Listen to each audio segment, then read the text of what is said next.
You have the right to remain silent. Anything you say can and will be used against you in a court of law. You have the right to an attorney. If you cannot afford an attorney, one will be appointed for you. You get what I'm getting at? These are the Miranda rights that the police must read for all prisoners. But the question for you is, what if you were in prison and an officer has told you you have the right to vote, and you study all like,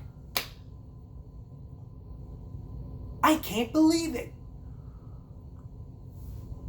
But what if you realized that you're like, wait a minute here, are we in prison? We don't have a right to vote.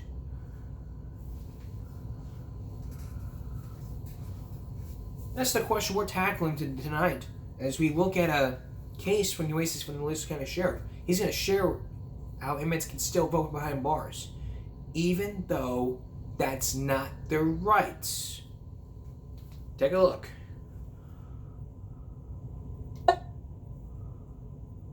Because I do not support inmates voting, as well as I don't support homeschooling. That's another issue for another video. Take a look. We begin tonight with the kickoff to early voting. The polls are starting to see those crowds, and mail-in voting now limited to those special circumstances. One of those often overlooked groups is the incarcerated. Our Alexis Green spoke with our sheriff's office to find out what voting looks like inside of our jails. It is where we begin tonight at 6. Voters' excitement isn't only found at the polls. In fact, it's where you might least expect it. When you get locked up in a county jail, you don't lose all your rights, and you don't lose the right to vote. Nueces County Sheriff J.C. Hooper says inmates are fully aware that there is a midterm election coming up. It's that time of year. I mean, they see the ads on TV, and they hear all of the promotions. They see the political ad. And some inmates have expressed their interest in voting. If they can legally vote, we will help facilitate the process. And we do that through our grievance officer. To legally vote, you can't be a convicted felon, which according to Sheriff Hooper's office, that doesn't leave much of their jail population. We have roughly about 1,200 inmates right now, and only about 350 are eligible to vote. Sergeant Valerie Wilson, who receives the request from inmates to vote, says she's already had 20. That's double the amount from other years. Sheriff Hooper says there is memos around the jail that give information on the process to vote, and for some incarcerated, they might be 27 years old, but it's their first time taking advantage of voting. Or they have the will to participate in this election process. That's something we'll help them accomplish. Lexis Green, 3 News. It's something that should have been accomplished. You don't have a right to vote as a prisoner. If you've been a convicted felon, you should not have the right to vote. If you're in jail, you don't have the right to vote. But what rights do you have as a prisoner?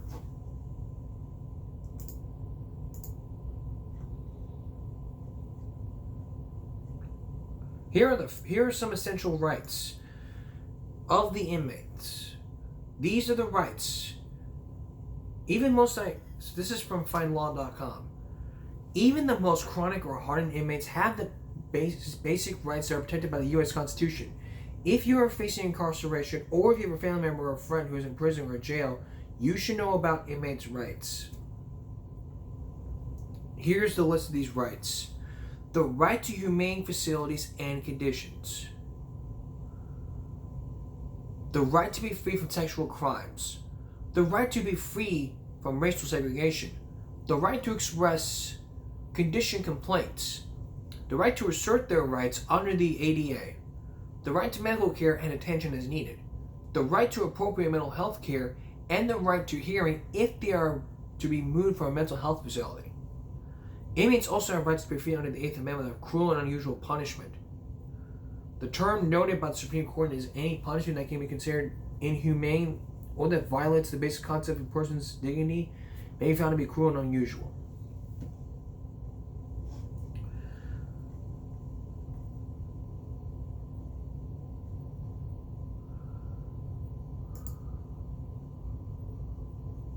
Those are your rights. But what about the right to vote? What about that right to vote? So,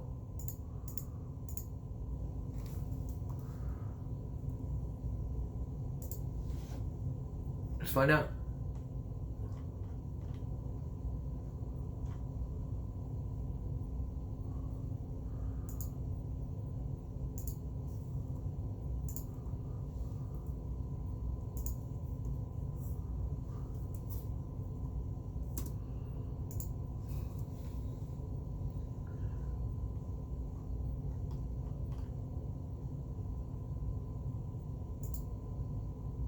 But it's because of registration. So the bottom line is this.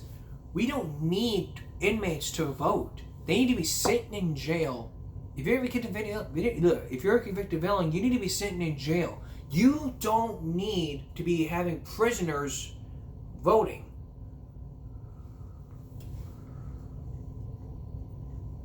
We don't need voting in all jails. We have phones there. Well, that's only for one right to a phone call. Let's make prisons back the way it was, not for prisoners who have to vote. What caused this minivan to suddenly accelerate, killing his wife and their young son? Did the driver hit the gas instead of the brake? Or is there something about the design of these vehicles that could turn them into unsuspecting, high-speed, lethal weapons? Stone Phillips with a Dateline investigation about sudden acceleration coming up later. But coming up next, Ethan Crumbley is back on trial. He is now pleaded guilty, and I feel there's a similarity between Ethan Crumbley and Nikolas Cruz. I'll explain that coming up. Stay with us. Up front tonight, guilty. Ethan Crumbley is now back in the news.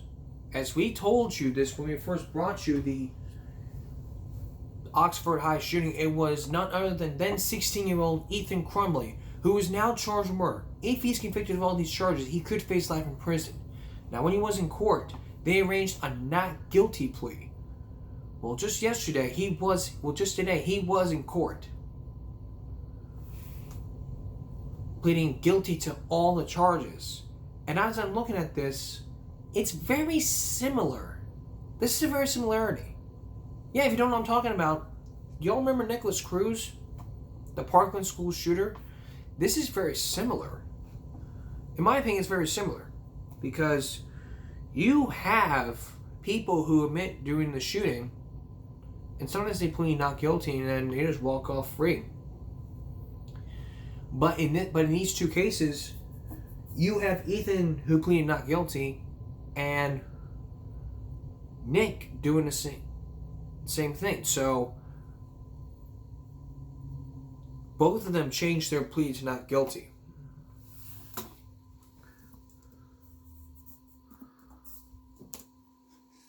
So according to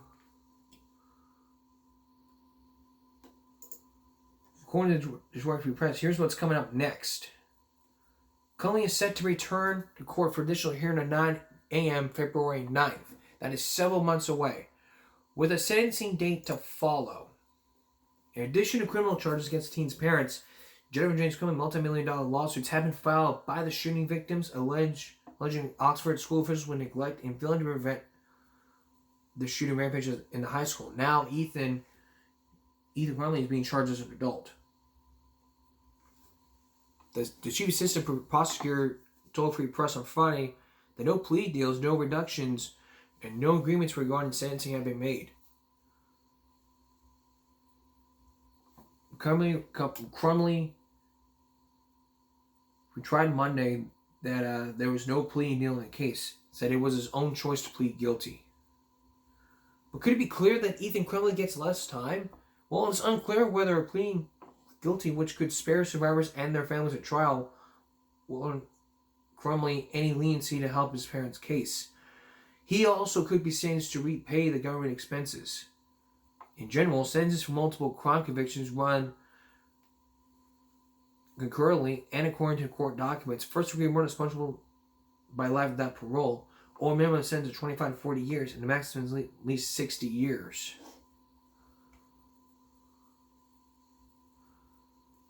But why not a life sentence without parole? Because the High Court was convicted by research of an slow in brain development that children are different from adults. At the time, Supreme Court Justice Anthony Kennedy called it information that any parent knows, and he excluded the harshest sentencing practices for people younger than 18. The court said those punishments are disappropriate punishments for children.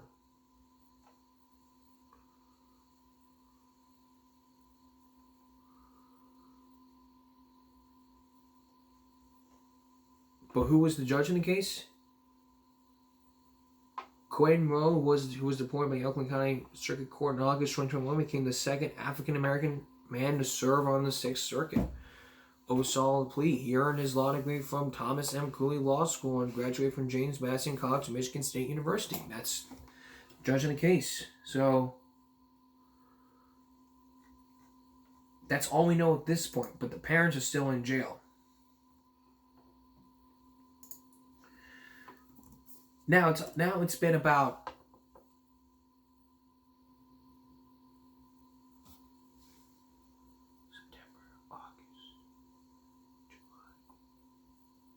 It's been 6 months since the horrific shooting.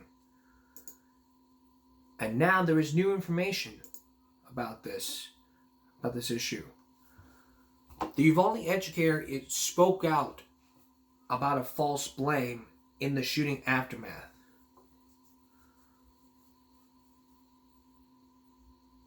In the first hours and days of the massacre in Elementary, Texas, officials said they figured out how the gunman got into a building that was supposed to be secure.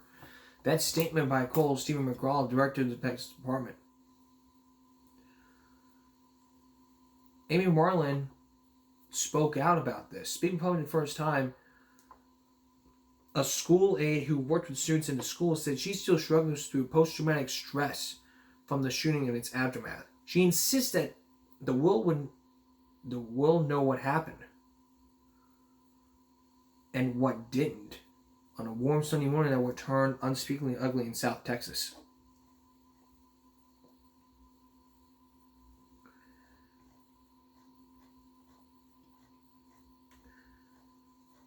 But she said about the door and everything.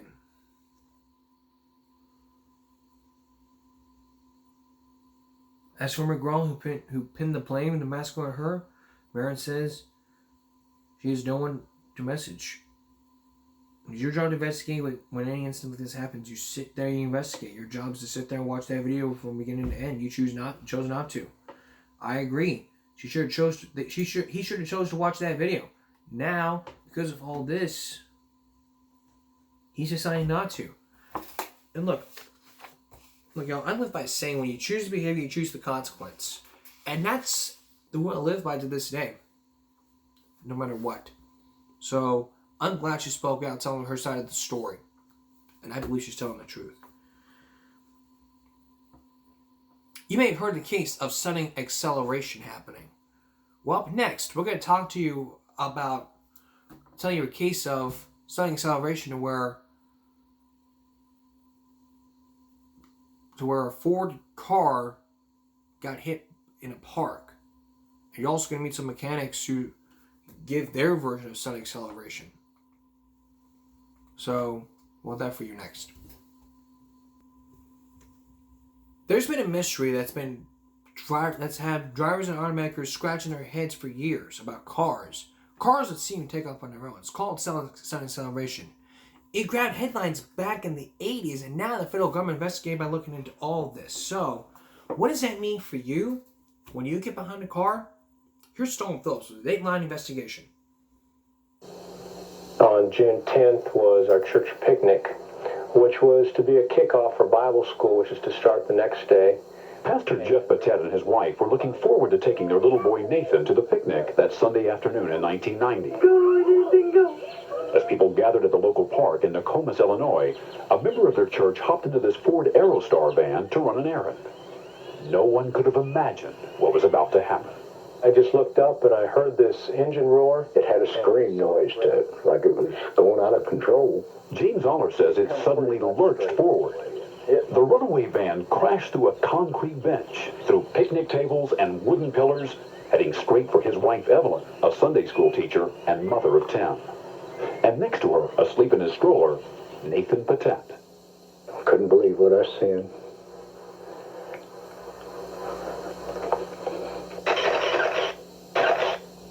And the little boy was laying in a stroller this way. The front of the van had crushed and killed the baby and the teacher. But there was something about the accident no one could understand. The woman driving the van said, under oath, her foot was on the brake, not the accelerator. And there were 4 witnesses who confirmed it, including Evelyn Aller's daughter. She had to have her foot on the brake. I see the brake lights. If the driver was hitting the brakes, why did the van take off in the first place? And why didn't it stop? When investigators from Ford and the federal government examined the van, they couldn't find any defects. So in spite of the brake light witnesses, Ford concluded the driver must have made a tragic mistake, slamming the accelerator to the floor instead of the brake. And a jury agreed. It echoed the findings of this 1989 government report. Experts reviewed thousands of accidents involving all kinds of cars, not just Fords. Their conclusion? Pedal misapplication by the driver was the most likely cause, that it was virtually impossible for electrical failures to cause sudden acceleration. And that seemed to close the book on sudden acceleration. For years, car companies pointed to the government report and won nearly every lawsuit against them. But lately, there have been a few bumps on the road to blaming drivers. Although the automakers still deny it, juries in 3 different states have ruled that defects in cars were to blame in cases against Audi, Nissan, and General Motors. And as you'll see in the most recent and controversial ruling of all, a judge in Ohio says the Ford Motor Company may have covered up one possible cause of sudden acceleration for nearly a decade. Tonight, a new look at sudden acceleration. Dateline has discovered things you've never heard before. All of a sudden it took off. Highly trained drivers, even Secret Service agents, who swear they did not hit the wrong pedal. The 2 wires. A veteran Ford mechanic who thinks he found a clue to the cause. And internal Ford memos describing wiring problems that could trigger a car to take off on its own. First, a few things you should know. We're talking about a design in some older Fords up until 1995, not the new models in showrooms today. You should be aware that by any measure, sudden accelerations are extremely rare. In recent years, complaints have been falling. Finally, almost everyone agrees some people do hit the wrong pedal. The question is, does everyone? Did this man hit the wrong pedal? After the Reverend Leon Manigault led a Pentecostal church service like this one in Cleveland, his family says his car suddenly sped out of the church parking lot. My father said the car had just shot off. Manigault's son John says his father's foot had to be on the brake because he chased the car down the street watching the brake lights flash until his father turned off the key and killed the engine. He said that's the only way that car stopped. These repair records show the family complained to a local dealer that the car accelerates by itself. And a few months later, they say it happened again with tragic consequences. Taking your shoes off. Today, the Reverend Manigault is in a coma after the same Ford Crown Victoria roared out of his driveway and into the back of a house. He suffered massive head injuries. His family sued Ford in a case that challenges the carmaker's claim that drivers are to blame. So mysteriously, we have all these people who are slamming down the throttle pedals. But I can't buy it. Is this correct? Sam Serro is an electrical engineer hired by the Manigault's lawyers to investigate the crash. And he developed a new theory, how the cruise control can cause some cars to take off without anyone hitting the gas. For years, investigators didn't think cruise controls could be much of a factor in sudden acceleration, in part because they thought the system didn't get any power until you got up to speed and turned it on. This is a connector. But when Serro investigated, he found that in tens of millions of Ford-built cars and trucks, some but not all models from the mid-'80s all the way up to 1995, the cruise control is getting power as soon as you turn on the engine, even if you've never touched the cruise control button. Has instant vehicle power. Even if the switch is off up on the steering wheel. Even if the switch is off, yes. Serro says that's asking for trouble, because with the power always on, a rare combination of 2 specific wiring problems, shorts, happening simultaneously, can activate the cruise and send the engine to wide open throttle, full power, even from a dead stop. This thing.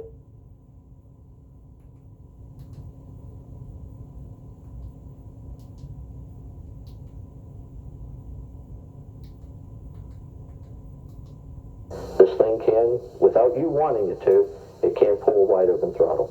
Have you tested this on a real car? Several times, yes. Serro deliberately rewired an old Ford Crown Victoria, Throw a switch. adding switches an assistant could flip to produce the two wiring problems.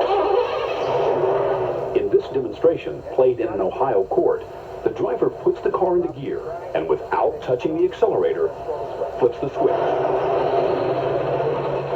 The car takes off, picking up speed, the throttle wide open. Serro says you don't have to be a mechanic to understand how it could happen without the switches he added. This black wire here is a ground. If this black wire to one part of the cruise control wiggles loose, and then if either one of these two wires gets a nick in the insulation and touches metal in the car, Serro says, hold on. And there's another thing. If this $4 plastic switch, called a dump valve, because it cuts off the cruise control as soon as your foot hits the brake, if it too fails, Serro says the engine stays wide open. Anyone can rig wires, deliberately short things out. Isn't this a lot of things that have to go wrong all at the same time? No, and what you're talking about, in quotes, going wrong, all of these things that go wrong are normal wear and tear on the vehicle. Serro says normal vibration can cause a loose wire to make, then break a connection, even though it looks fine. It's the same problem that you have when you look down at your indicator panel, and sometimes the little lights come on to tell you something, and then they'll go off. So if it was vibration, it might vibrate its way back into order. Sure. You're saying? Yes. And that other wire that has to be nicked, then touch metal? Well, Serro says it may not have to touch metal at all if there's water in the wiring. Water? Yes. But these wires are under the hood. I mean, what are the chances that water's going to get on these wires? Probably about 100%. 100%? Oh, yes. Serro says the wiring for the cruise control is right in front of the windshield, so water dripping down or simply condensing on the electronics can cause short circuits. And if water does play a role, Serro says proving it would be almost impossible because water evaporates. Right after the fault, it could be gone. Serro admits the odds of all these failures happening at once are very small, but with millions of cars on the road, even rare failures can add up. And he told the jury that's what happened to the Reverend Manigault's car. I mean, you're talking, what, 1/100 of 1% of all the vehicles? It's very low probability. You say that doesn't sound too bad, but if it's your car, it's real bad, isn't it? What did Ford say about all this? In court, the company argued that the Manigault family had changed experts and changed theories. Before Serro, another expert had offered an entirely different explanation because he didn't find any problems with the Manigault's cruise control. And the fact is, Sam Serro didn't either, because before he or Ford engineers could inspect the car, it disappeared from a storage lot. Ford declined Dateline's request for an on-camera interview, but in this letter, the company told us essentially what it told the jury, that Sam Serro's test was a contrived stunt with a doctored vehicle, his demonstration, junk science. If real failures caused an accident, Ford said it would leave evidence for investigators to find. Have you ever seen it in a specific car where you haven't created it? The problem has always been that by the time I get to see a vehicle, it's had a head-on collision. It's been so smashed up that you can't tell anything from it anyway. Have you ever seen it? No, I haven't, not yet. Ford says Sam Serro was paid to come up with a problem, and a Ford expert testified that although Serro's explanation is theoretically possible, in the real world, that can't happen. It just doesn't happen. And Ford showed the jury a test of its own, demonstrating that even if those short circuits sent the engine wide open, and even if that dump valve failed, the brakes could still stop a runaway car. You can see how the front brakes work, even though the back tires are still turning. After listening to the evidence, the jury ruled in Ford's favor, and the judge rejected several appeals. But the story doesn't end there, because there's a lot that jury never heard. This car didn't crash into just any tree. It's on the White House lawn. The man behind the wheel drove in motorcades with two presidents. Dan Childs was an experienced Army driver with a spotless record. That was kind of frightening. In 1992, Childs shifted a Ford-built Mercury Marquis into gear to pull in line for a motorcade here at the White House. His commanding officer was in the back seat when suddenly the car roared. He starts to scream at me that, sir, the vehicle won't stop, the vehicle won't stop, the vehicle won't stop. And I'm looking over the front seat, seeing he is literally standing on the brakes. Had anything like that ever happened to you before? No, never. Were you surprised? I was very surprised. Scared? Yes. Without touching the gas, Child says the car took off. And if he hadn't hit a tree, he says he might have plowed straight into the Oval Office. You can see where it happened if you look at the back of a $20 bill. Just barely right in here, kind of mixed in with all the shrubbery. Childs told Dateline he thinks the brakes worked, but when the front wheels hit the grass, they started sliding, while the back wheels kept pushing the car forward because they were still on the pavement. The key thing is, the engine continued to roar, even though Childs swears his foot never touched the accelerator. Is there any question in your mind? No. About which pedal you had your foot on? I had my foot on the brake. And remember, Childs has a witness. He physically had both feet on the brake pedal. And within a year, Secret Service agents were reporting similar incidents involving 3 different Ford-built cars, including one at the vice president's home. I remember getting in it and putting it in reverse, and all of a sudden it took off. Dropped it in gear, the engine revved up, tires squealing. And the vehicle laid probably 10, 15 feet of rubber in the middle of a smooth concrete floor. Did Secret Service agents suddenly get clumsy and start hitting the wrong pedals? Attorneys suing in a sudden acceleration case Ford settled without admitting fault had tracked down the Secret Service agents and other drivers. 20 feet, the vehicle engine just abruptly revved up. The vehicle accelerated.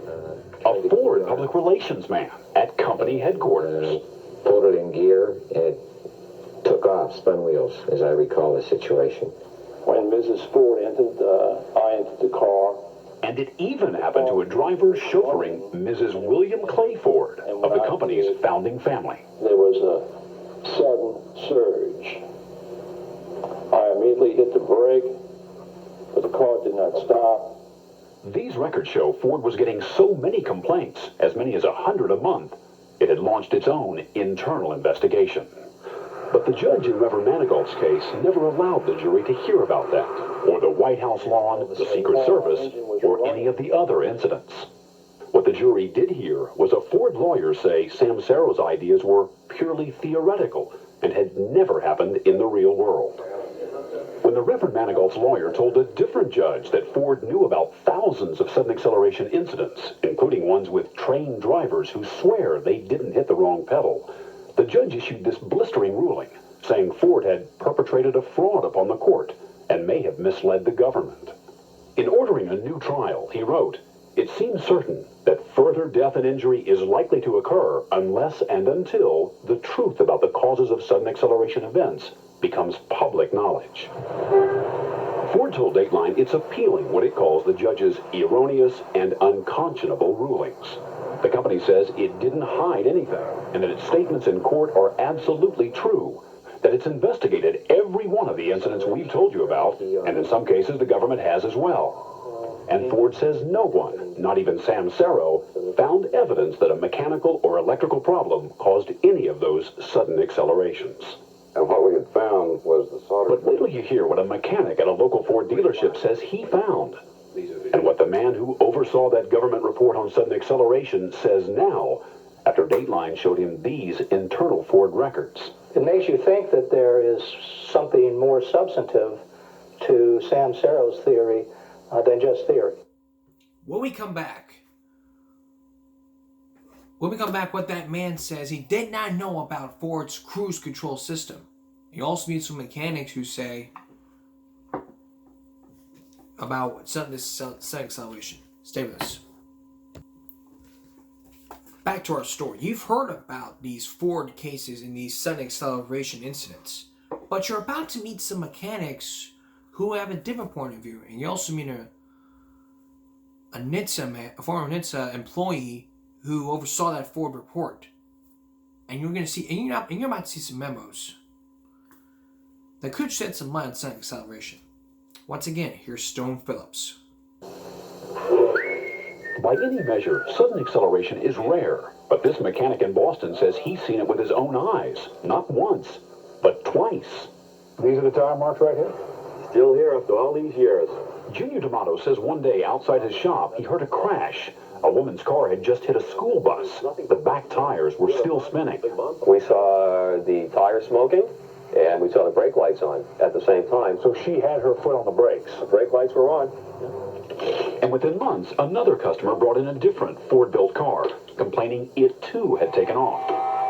D'Amato says he left that car idling outside his shop with nobody inside to press any pedal. All of a sudden, the engine started to scream and roar. It just started to roar. Just like someone was in it and put it right to the floor, yes.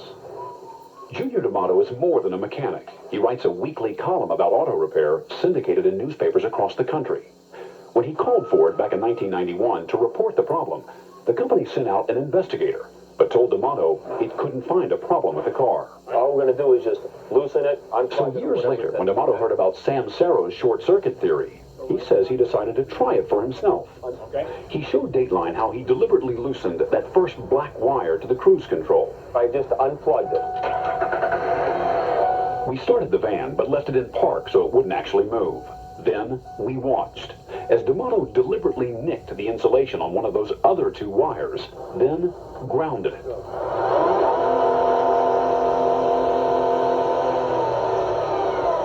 And it happens that fast. That fast.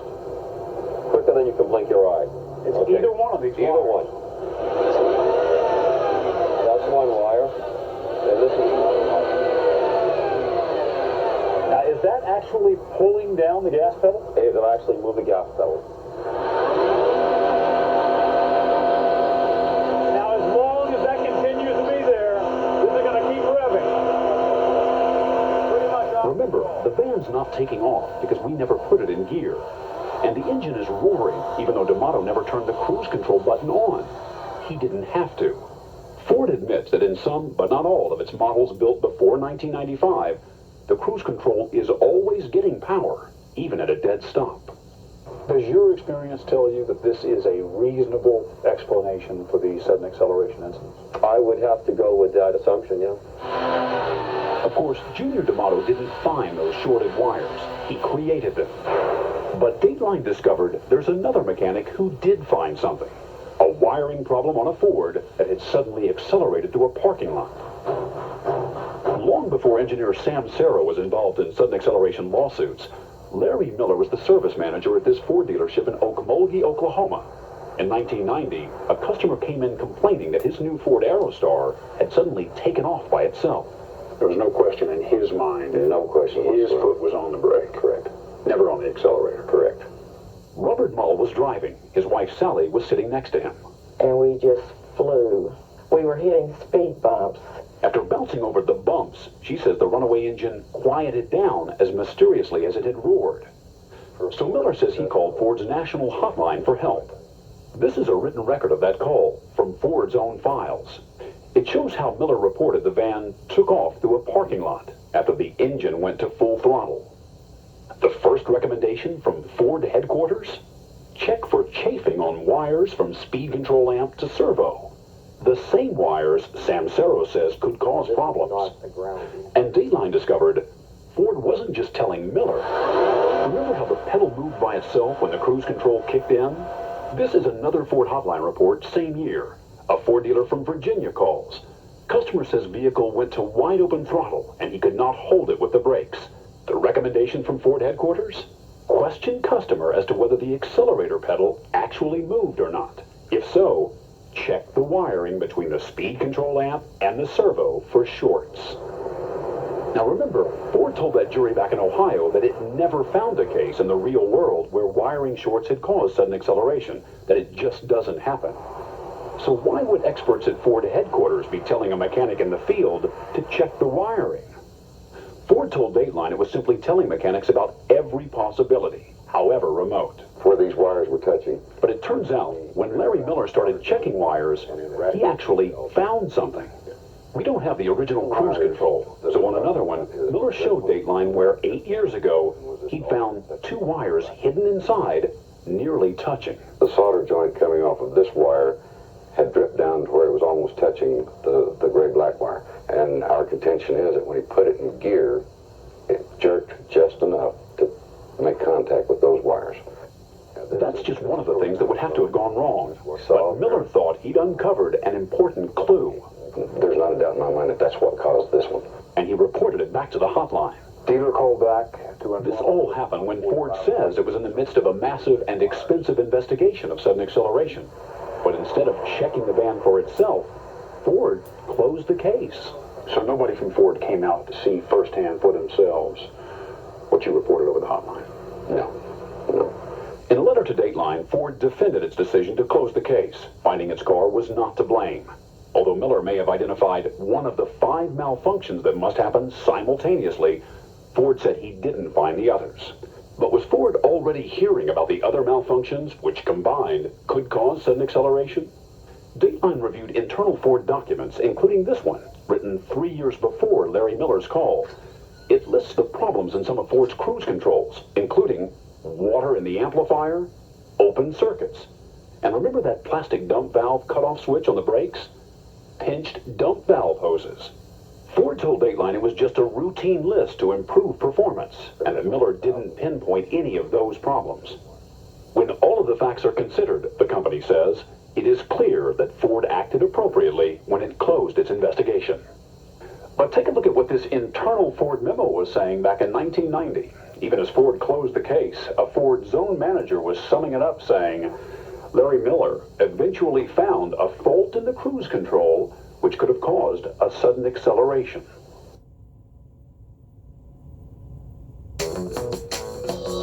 Now, what is that guy? What does the employee have to say? Let's take a look, and we'll wrap up. We found some Ford documents. Dateline took the Ford memos to Michael Brownlee, the former director of defects investigation for the government agency that regulates auto safety. After nearly 20 years with the agency, he left in 1997 to become a private safety consultant. And you should know he has testified as an expert against Ford on an unrelated issue. Brownlee is the man who oversaw that same government report Ford has been pointing to for years to back up its claim that drivers, not cars, are to blame. So did that report really close the book on sudden acceleration? Do you still believe that pedal era accounts for all of these cases? No, that's never been my position. That was not the position of the government. The government's position was that a large percentage of these problems are caused by pedal misapplication. So you're saying that while pedal error may have been the most likely cause, it may not have been the only cause. That's correct. Although Ford says it was no secret and should have been clear from the information it gave the government, Brownlee says there's an important fact about Ford's old cruise control design he didn't know. Were you surprised to hear that the cruise control in millions of Fords was getting power, even if it's off? Yes, that is a surprise to me, and I don't think I was aware of that 10 years ago, and I don't believe our investigators were either. And if the problems are caused by vibration and water, as Cerro claims, could that explain why they might go undetected? Does that make any sense to you? Well, certainly, water is present in the environment of a vehicle, under the hood and elsewhere. Vibration is a fact of life in vehicles. So that could explain why the evidence would be so hard to find. Well, sure, it heals itself. The water can go away, the water will evaporate. I'm going to throw a switch. While Ford still maintains Samsero's theory requires a combination of failures that's virtually impossible, Brownlee's not so sure. Is this a theory that you looked into when you were investigating this? This is a simpler way for it to fail than that was looked by the government at that time. From a technical standpoint, certainly it's plausible. And that's based not only on Sam Sero's opinion, but other electrical engineers that I have talked to about this. Brownlee is not endorsing the short-circuit theory, but after reviewing some of the records Dateline found, he says he has a lot more questions he'd like to ask Ford. It makes you think that there is something more substantive to Sam Sero's theory than just theory. But there's one other lingering question in this mystery we wanted to ask Brownlee about. Even if short circuits in the cruise control could explain why a car would take off by itself, And even if a problem with that plastic dump valve might explain how an engine could stay at full throttle, what about the brakes? Remember that Ford test? It's compelling evidence. Ford says even if everything does go wrong, the brakes will still stop a car, even with a runaway engine. But we watch the test again. Listen carefully at the end. He's shouting 175 pounds of pressure. That's how hard Ford's test driver pushed on the brake and held it down to stop the car. That's roughly 10 times harder than you'd normally have to push. So hard, even that government report on sudden acceleration concluded that 50% of all women, and even some men, just can't do it. The bottom line here is that that's a lot of pedal force, and not everybody can push that hard. Remember the witnesses at that church picnic accident who saw brake lights? I see the brake lights. So in some of these cases where people say, we saw brake lights, and the driver says, my foot was on the brake, is it possible that they just weren't pressing hard enough, or perhaps couldn't press hard enough? Yeah. To bring the car to a stop? Yes, that is possible. Could that explain why a van driven by a grandmother didn't stop? Or why 67-year-old Reverend Manigault didn't stop his car? We don't know. What we do know is those Ford hotline reports were talking very specifically about wiring problems that might cause sudden acceleration. And after seeing the Ford memos, the man who used to be in charge of safety investigations says the government may want to take a second look. Clearly, Ford had some notion or some basis for thinking that wiring might be the problem. And this is the kind of information that, of course, one would like to find out more about. Would you think that reopening the investigation might be in order? But certainly this is something that ought to be looked at, it seems to me. For now, the controversy is headed back to the courtroom. In Ohio, the Manigault family will learn soon if they'll get a new trial. And in the church picnic case, the families who didn't even know about the short circuit theory have gone back to court asking to reopen their case, still looking for answers. I needed satisfaction to know that I done something to try to ease the pain for my children and done justice for my wife. And so forth hasn't happened. Dateline sent those internal Ford memos to the federal government, which told us it was aware that cruise control failures could conceivably cause wide-open throttle when it issued its 1989 report. NHTSA says it has not detected a trend in Fords and that there's no basis at this time for opening a new investigation.